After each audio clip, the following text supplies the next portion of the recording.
اعوذ باللہ من الشیطان الرجیم بسم اللہ الرحمن الرحیم الحمد للہ رب العالمین ثم الصلاۃ والسلام سیدنا و نبینا و مولانا ابی القاسم محمد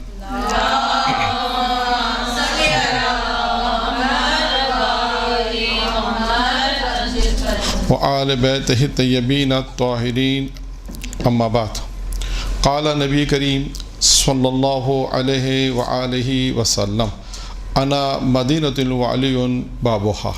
درود پڑھے محمد وآل محمد.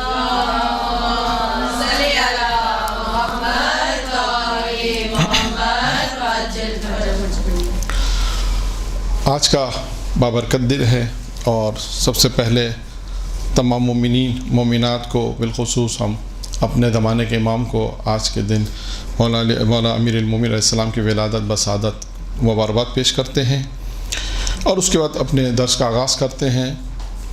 آج کا جو درس ہے وہ امیر المومنین سے مربوط ہے اور آج جس روایت کو انتخاب کیا ہے وہ روایت یہ ہے کہ جس میں پیغمبر اسلام نے ایک سوال کیا اور بعد میں پھر وہ سوالات بڑھتے گئے نہیں. یعنی یوں کہیے کہ آج کا جو درس اس کا عنوان ہے کہ 10 بڑی نعمتیں امیر المومنین کی زبانی. 10 بڑی نعمتیں امیر المومنین کی زبانی. روایت اس طرح سے ہے کہ پیغمبر اسلام مسجد میں تشریف فرما ہے، صحابی بیٹھے ہیں. پیغمبر اسلام نے صحابیوں سے ایک سوال کیا.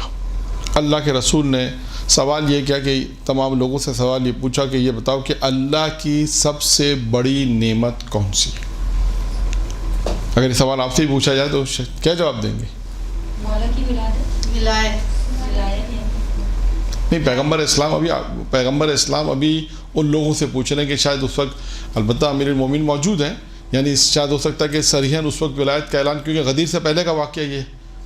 البتہ پہلے بھی پیغمبر اسلام نے اپنی زندگی میں کئی ایسے مواقع ہیں جہاں پر امیر المومنین کی معرفی کرائی ہے اور کئی دفعہ بھی کہا کہ یہ امیر المومنین کا تعارف بھی کرایا کہ یہ تمہارا مولا ہے. دین پر اسلام اور کے گھرانے میں پیدا کیا. نہیں، یہ اب دیکھیں پیغمبر اسلام لوگوں سے پوچھ رہے ہیں، اپنے صحابیوں سے پوچھیں. اس ماحول کو آپ توجہ، اس ماحول کو ذہن میں رکھیے. آج کا ولایتی ماحول نہیں، ہاں اس سے کم وحدانیت بھی ہے، اس سے آگے ملتا جلتا ہے. وحدانیت تو نہیں کہہ سکتے، ہاں وجود، انسانی وجود.